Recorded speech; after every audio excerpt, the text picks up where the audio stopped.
Hi guys, my name is Antonio. I work here at SlabWare, and today I'll be teaching you how you're going to add new users inside SlabWare system. So let's go to the tutorial. You must go to Users, Users List, and check if you have admin permissions. Only an admin can add new users to the system. To add a user, click New. Enter the user's name, login, and password. Once created, share the password with the user. These permissions will only restrict the user from performing certain actions.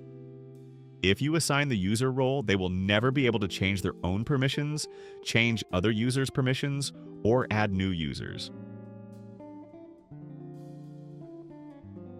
Managers and admins can do almost the same tasks, but only admins can change permissions and manage users.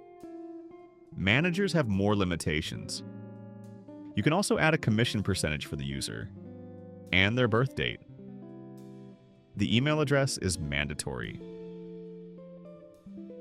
as it will be used to configure email sending through Amazon or SMTP in SlabWare. Once you're done, click Save, and then share the login details with the user. After adding the user, you can return to the users list to adjust their specific permissions. Click here to choose exactly what this user will be able to do in the system.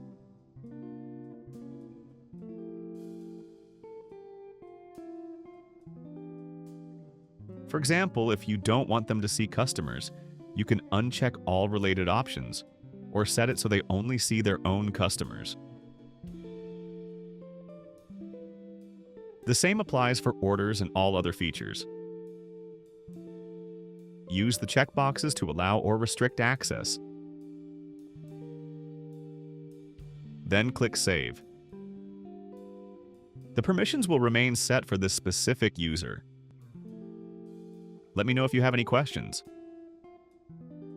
I hope this video helped you guys, and if you have any doubts, you can contact the support team. And if you are new at SlabWare, you can go inside SlabWare.com and start a free trial right now.